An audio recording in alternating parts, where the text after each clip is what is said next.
night was thick, almost viscous. Daniel Kern's oxygen bubbles broke the eerie silence of Lake Mead. Darkness pressed in from all sides. The ruins of St. Thomas loomed beneath him, skeletal structures barely visible through the murky water. A church tower tilted awkwardly, its jagged edges casting shadows that danced like twisted fingers. Daniel's flashlight swept across the altar and froze. A massive, inverted cross, driven into the wooden doorway with rusty nails, glinted dimly under the light. Water shifted behind him, a sudden cold push against his chest. He spun, heart hammering, but the shadows offered no explanation. Only the skeletal remains chained to a crumbling column. Its hollow eye sockets seemed to stare directly at him. A bubble of panic rose in his throat. He kicked violently, propelling himself upward, leaving a trail of sediment and memories behind. Back on the surface, the air was thin, the night colder than he expected. His camera, floating beside him, hummed with a distorted whisper, a sound that didn't belong to wind or water. A child's laughter, soft yet edged with malice, slithered through the speakers. Daniel swallowed, dry throat scraping, chest heaving. The same lake that had swallowed an entire town now held secrets, and they were awake. He remembered the old stories, dismissed by locals as superstition. The deep ones, some had called them. Others whispered about sacrifices, strange rites, and the inverted cross the last pastor had allegedly nailed in defiance of God himself. Daniel's rational mind argued, old legends, nothing more. Yet the cold fingers of fear curled around his spine, reminding him that sometimes legends were born from truth. The smell of wet earth and decayed wood filled his mask. He could almost taste the iron tang of old blood, lingering decades after the town was flooded. Every stroke of his fin sent echoes through the ruins, a hollow rhythm that mocked his heartbeat. Suddenly, the water darkened more than before. Shapes moved in the corners of his vision, too fluid to be fish, too deliberate to be random debris.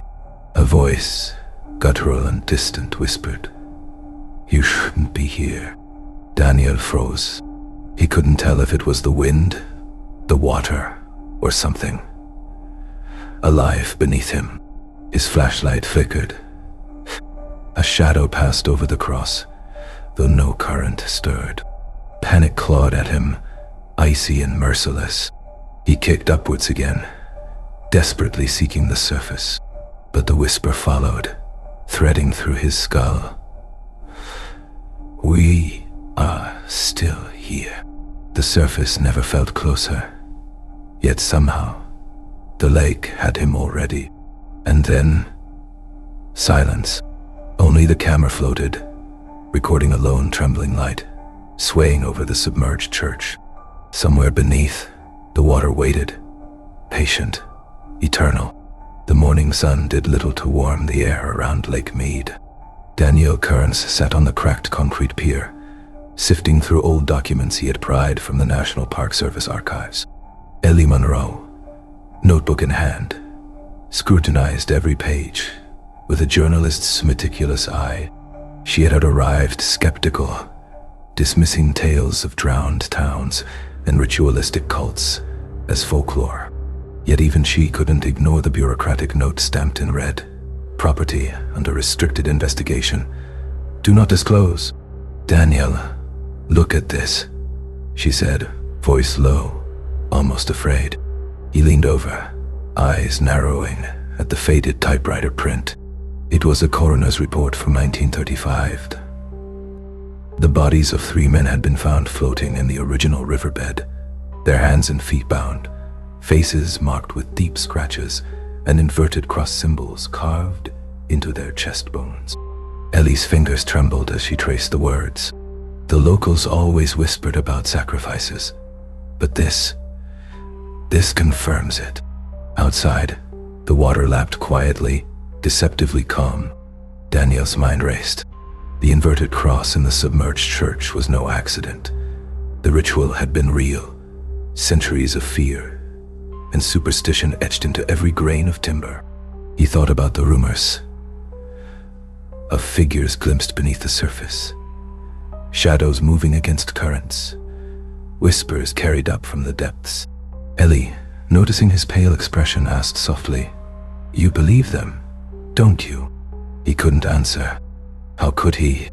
The line between evidence and legend blurred beneath the dark water. She found a stack of photographs, black and white prints of St. Thomas before it was flooded, children playing in streets that now lay 20 feet underwater, buildings intact, unassuming, except for one. The church tower tilted slightly in the photo, identical to the one Daniel had seen submerged. A chill ran down her spine. It's all here, every story, every myth, and yet the government buried it. Daniel turned over an envelope marked Evidence, Private Archive. Inside, a single sheet detailed the cult ceremonies during the Depression. Sacrifices to water, invocations to the Lord of Depths, and the final act, we will merge with the lake. Eternal beneath the waves. Ellie swallowed hard, the rational skepticism she had clung to dissolving. Daniel, we're not just chasing legends. We're uncovering something alive. Something that survived the flood. The lake rippled suddenly, though there was no wind. Daniel froze. From beneath the surface, a dark shape drifted into view, motionless, yet impossibly large. Ellie gasped, pen falling from her hand. The water seemed to breathe, pulsing in rhythm with her heartbeat. A whisper carried on the breeze. Or was it from the water itself? Slithered past their ears. Do you remember us? Daniel's stomach twisted. The first traces were no longer on paper. They were here, in the living lake, waiting. Ellie grabbed his arm. We should leave, now. But both of them knew, in some primal part of their mind, it was already too late. Daniel Kearns and Ellie Monroe sat in the shadow of a collapsed pier, pages scattered between them like fallen leaves. They read aloud accounts from old diaries, faded newspaper clippings, and the whispers of descendants who had fled the flood. St. Thomas was no ordinary town.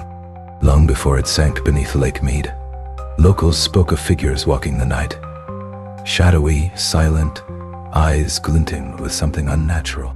People disappeared, Ellie murmured, tracing a newspaper column with trembling fingers. Children, fishermen, even travelers passing through. No bodies, no explanation. Just gone. Daniel swallowed. Each account bore a pattern. A sudden hush, rippling water, a faint scent of iron. Then silence. He could feel the lake around him, as if it remembered each event, storing echoes of the past, like a dark library of guilt and fear.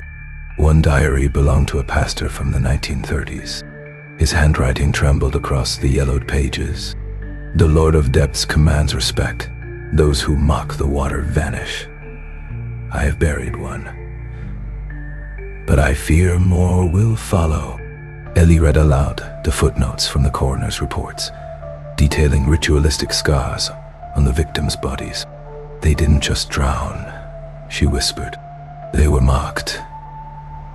Like offerings. Daniel closed his eyes, imagining the town as it once was.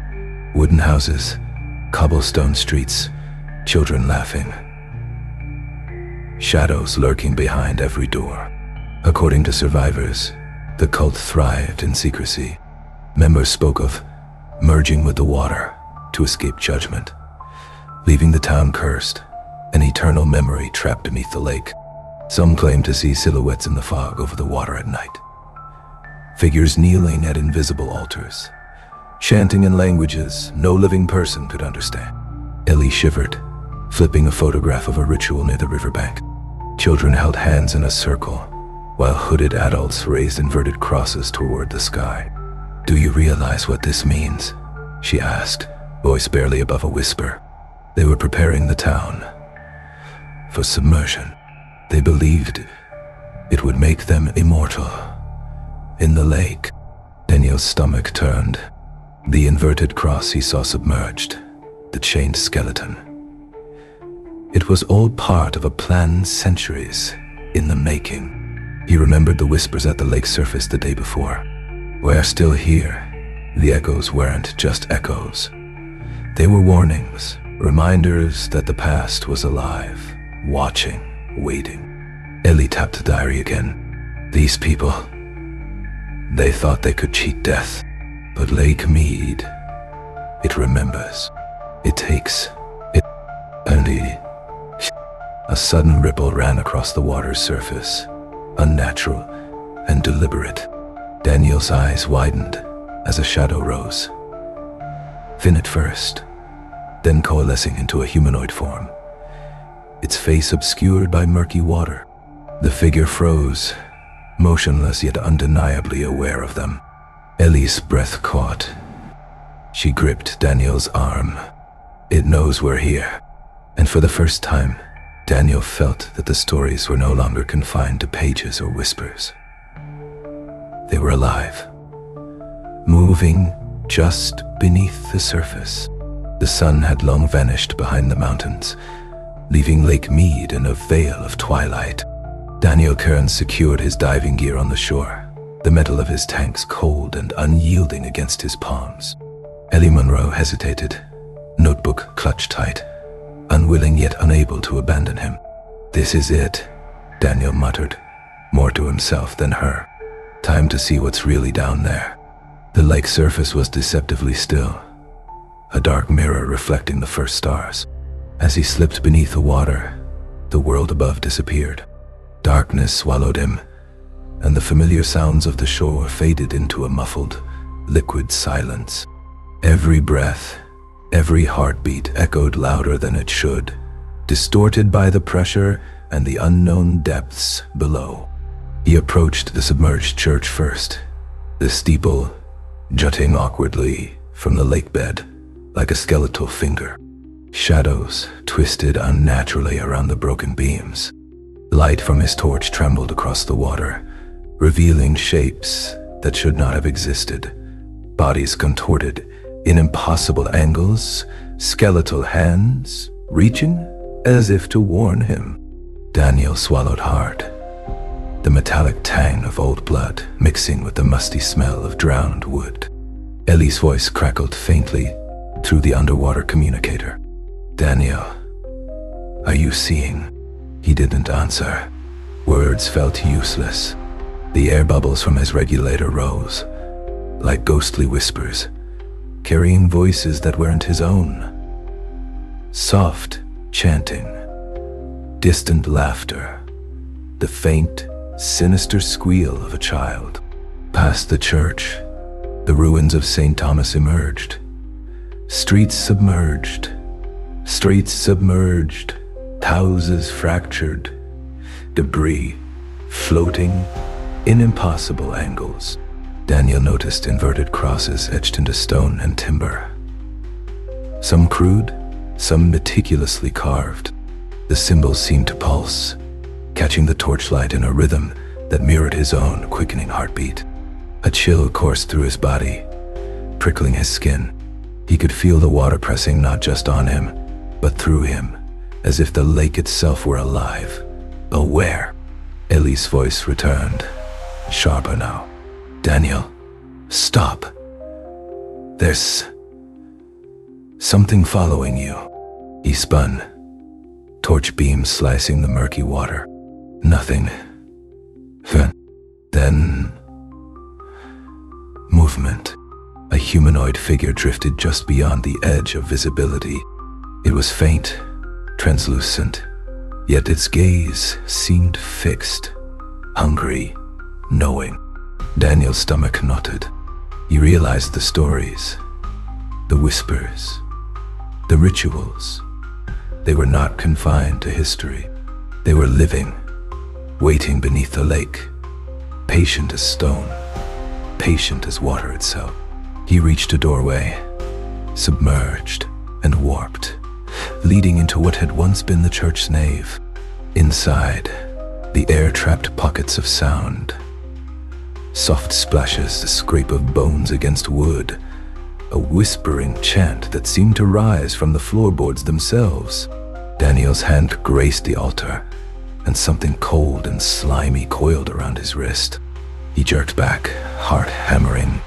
The rope-like grip tightened for a second, then released, leaving him shaking and gasping in the ghostly light. Ellie's frantic voice pierced the water again. "Daniel, get out! Now!" But he couldn't leave. Not yet. Something deeper called him. Something he both feared and desired to understand.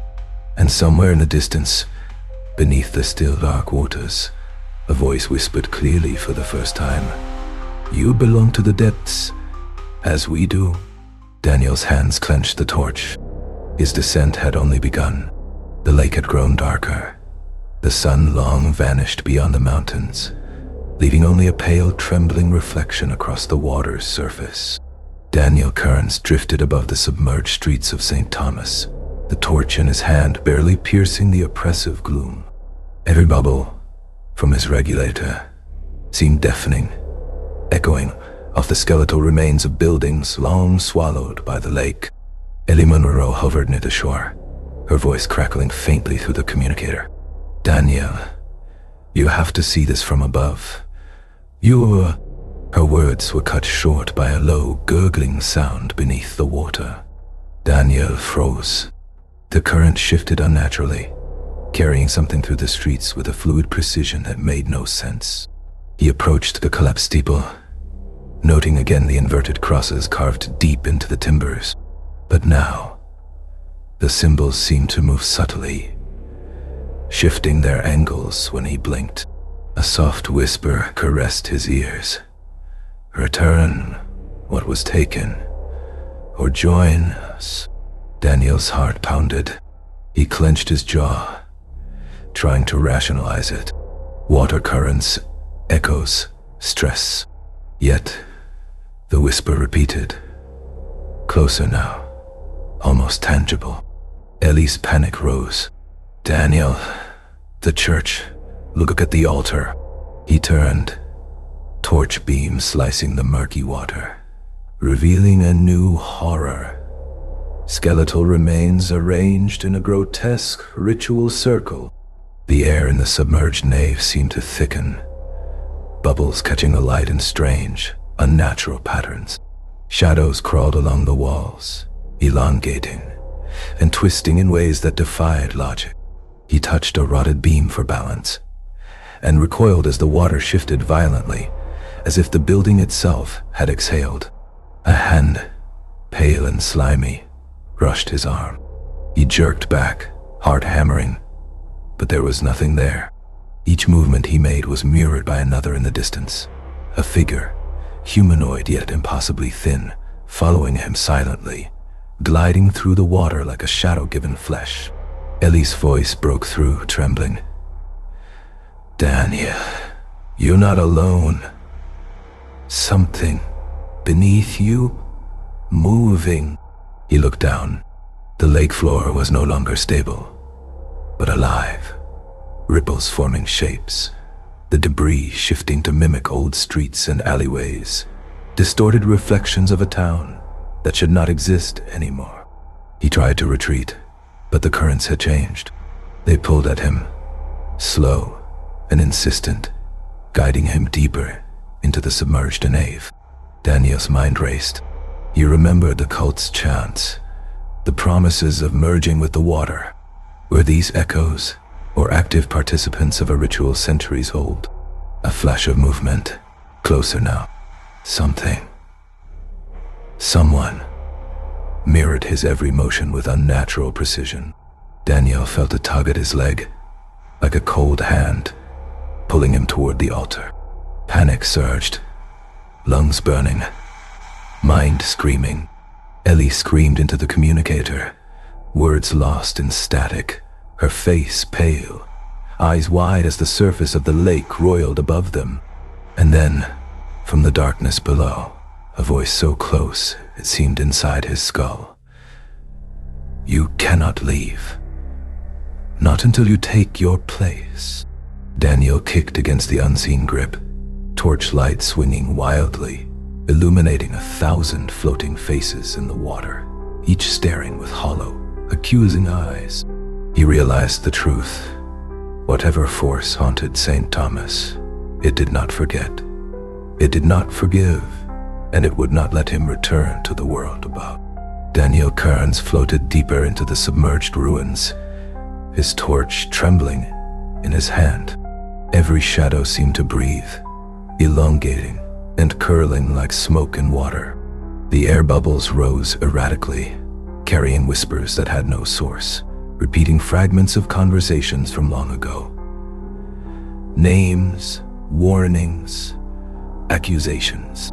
Ellie's voice cut through the communicator, strained and frantic. "Danielle, I don't know how much longer this will hold. Everything is shifting." He tried to reassure her, but even his own hands seemed foreign, pale, and stretched beneath the wavering torchlight. The walls of the submerged church bent and warped as he passed, columns twisting like the limbs of giants. Daniel reached a hallway that should have been straight, but it curved impossibly, leading him in circles. Each turn brought glimpses of rooms he had not entered. Rooms filled with inverted crosses, skeletal remains, and waterlogged books whispering his name. A sudden flash of light revealed figures, dozens of them, hovering just beneath the surface, reflections of townsfolk from decades past. Some were children, their faces twisted into grotesque smiles. Others were adults, hands raised in silent chants, eyes hollow and accusing. Daniel's chest tightened, lungs burning. The water no longer obeyed physics. It seemed alive, pushing and pulling, reshaping the world around him. Ellie's panic intensified. "Daniel, look at the altar. Do you see it? The shapes, they're moving." He turned, torch sweeping over the altar. Symbols pulsed faintly, glowing like embers underwater. He felt heat, yet the water was freezing cold. A whisper snaked through his mind. "You cannot distinguish yourself from the depths, or from us." Time fractured. Daniel glanced at his watch. Minutes stretched to hours, then backed to seconds. The bubbles from his regulator slowed, then accelerated, defying logic. Each heartbeat echoed, overlapping with another heartbeat. Someone else? His mind quivered under the weight of impossible simultaneity. A figure appeared directly ahead, indistinct, yet unmistakably human. It mimicked his every motion, but its face was his own. Twisted, pale, eyes hollow and accusing.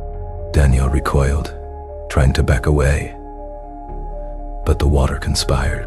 Currents shifted, debris formed barriers, guiding him inexorably toward the altar. Ellie's voice pierced the distorted calm. "Daniel, you're not alone. It's not just water. It's alive, aware, and it knows you." A faint, wet scraping echoed across the submerged nave. Something large, unseen, moved in tandem with the water, tracking him, mirroring him, anticipating his next move.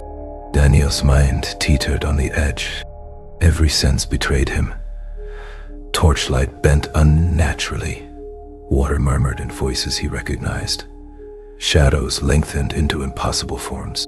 He felt hands brush his shoulders, his back, his arms, cold, clammy, yet with intent, as if guiding him somewhere he did not wish to go. And then, the voice again, clear, insistent, from inside and outside at once. "Join us, or be forgotten beneath the waves." Daniel clenched his teeth, gripping the torch as the altar loomed ahead. He realized the descent was no longer a choice. It was a pull, inexorable, dragging him towards something ancient, patient, and hungry. Daniel Kearns drifted through the submerged streets, the torch in his hand slicing shadows that moved like living things. Each step, or rather, kick of his fins, sent ripples across the murky water, distorting the reflection of the drowned city above. And then he saw them. Corpses, but not as he expected. They were posed, grotesquely arranged, faces frozen in silent screams, limbs bent unnaturally. Some clutched objects, amulets, fragments of wood carved with inverted crosses, symbols that pulsed faintly even underwater. Daniel's stomach turned. The weight of centuries pressed down on him. The collective suffering of those who had been claimed by the lake's darkness. Ellie's voice trembled in his ear. Daniel, these aren't accidents. They're rituals. They were taken deliberately. He swallowed hard. By the cult? He asked, though a part of him already knew the answer. The water around him thickened, viscous, slowing his movements. Shadows swirled, forming vague shapes of figures that mirrored the drowned.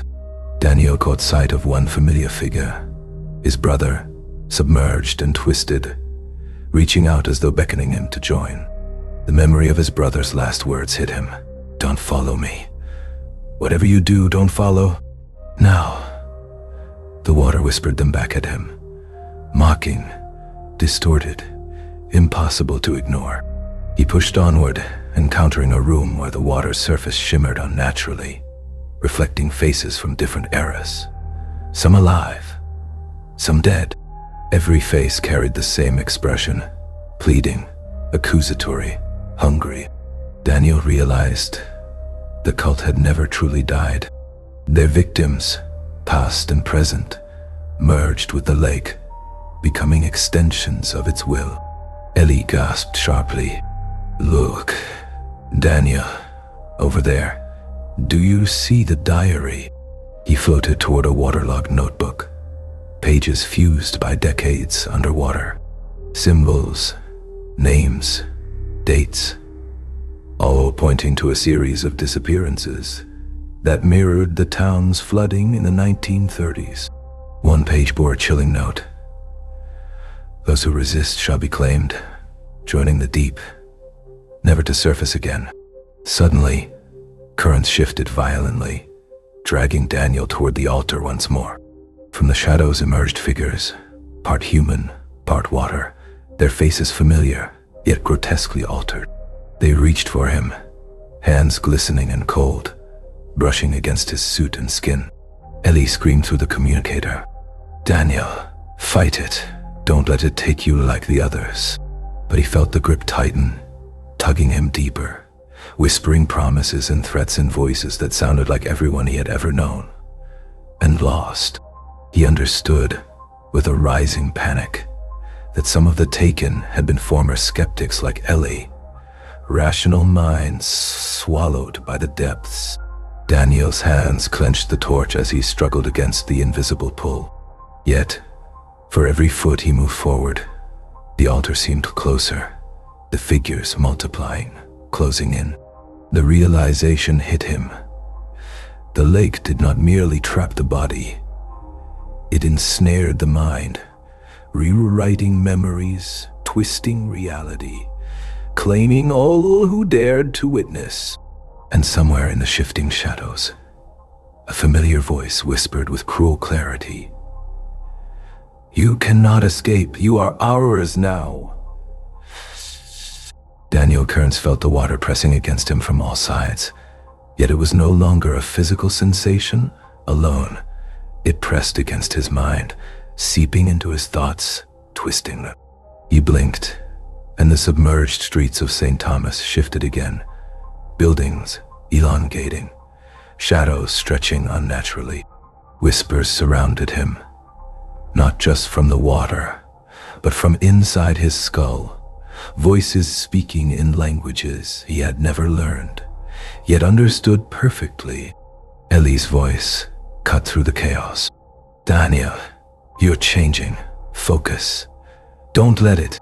But her words were distant, muffled, as if filtered through layers of time and water. Daniel's reflection in the torchlight no longer mirrored him. His face flickered, alternating with images of the drowned, the cult, even his brother's twisted visage. The altar loomed ahead, a dark monolith. Symbols glowed faintly, pulsing in rhythm with his heartbeat. He reached out.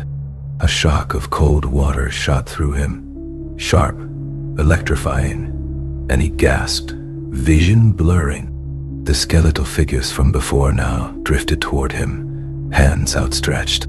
Their faces were familiar.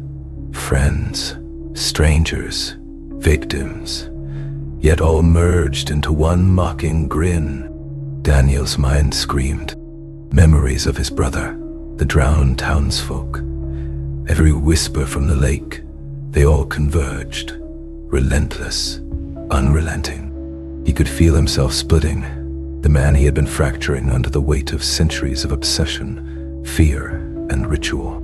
Ellie's screams became distorted, layered, overlapping with chants he thought he had only read about in the diary. "Join us, join us, join us!" Hands reached for him from all directions, some tangible, cold, clammy, others intangible, phantoms brushing his consciousness. Daniel felt his rational mind fraying, each thought twisted. The dive, the cult, the drowned, his brother, all bleeding together, indistinguishable.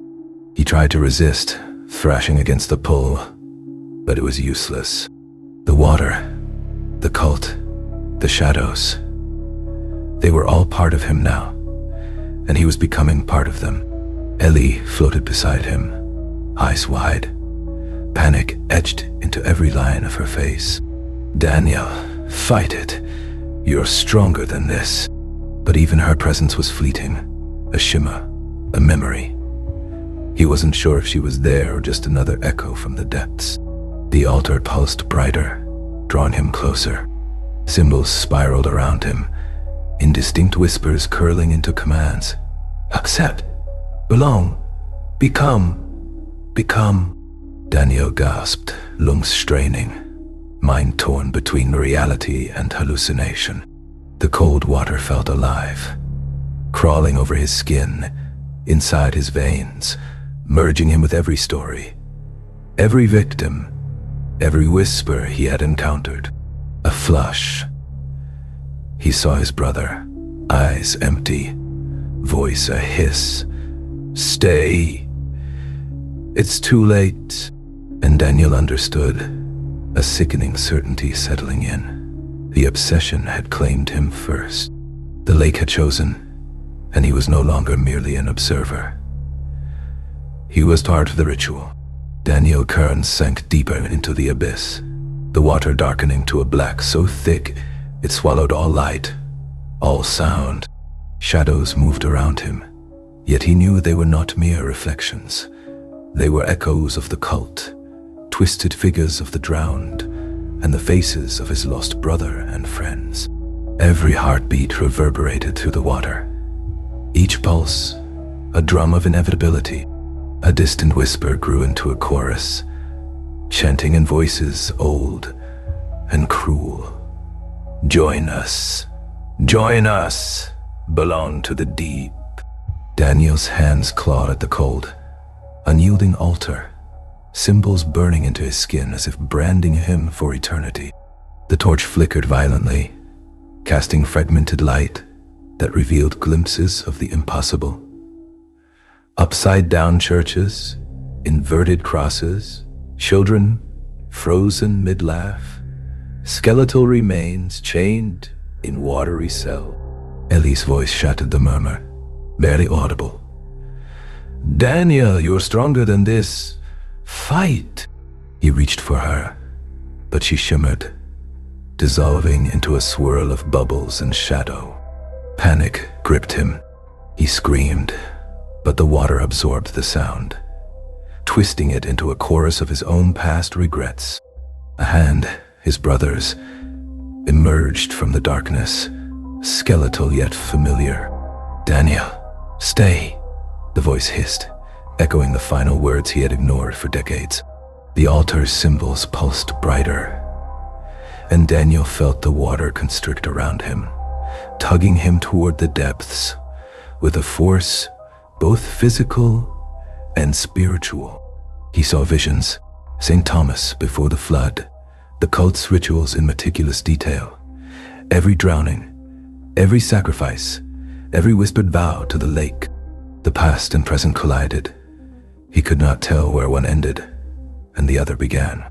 Guilt, fear, and obsession surged, wrapping around his mind like cold chains. From the darkness, figures rose, their eyes glowing faintly. Voices,